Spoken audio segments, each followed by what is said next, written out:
Amazon Web Services has about 10 different services, and I talked about 3 of them today: the Elastic Compute Cloud, the Simple Storage Service, and Mechanical Turk.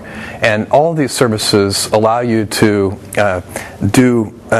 to kind of have variable cost ways of doing things that would have been very expensive to do at large scale. So the goal is to make it easier for people to build web scale applications without having to worry about all of the kind of nuts and bolts of scaling that make it very difficult to go from your idea to a successful product.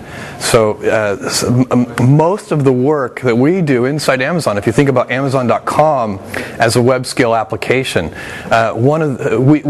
get to spend about 30% of our time working on time, energy, and dollars working on our ideas, and we have to spend about 70% of our time working on this undifferentiated heavy lifting. It's things like data centers and server deployments, scheduling, bringing in new servers, dealing with heterogeneous hardware issues, load balancing, routers, etc., etc.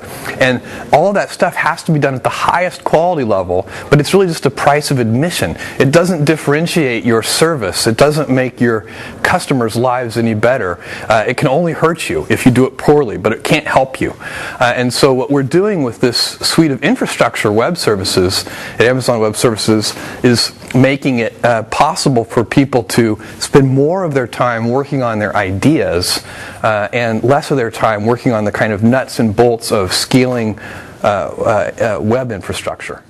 S3 is a very simple web service seen from the developer's point of view. It has the kind of web APIs that it exposes are things like put, get, and delete. So you have you give us a blob of data via a web service call, and you give us a handle to that data. We remember the data and we remember the handle. When you want that data back, you give us the handle and we give you the data back. It really is that simple. On the back end, it's a very complex piece of infrastructure software that we've built. It stores your data multiple times in multiple data centers. It doesn't acknowledge receipt of the data until it's been stored multiple times. So it's a very highly available, very reliable data store that you can do fundamental persistence with. And you can do that persistence in the cloud. And because you never have to worry about running out of capacity, there's a whole set of administrative tasks that you no longer have to worry about. I think that's one of the things that really excites people about Amazon S3.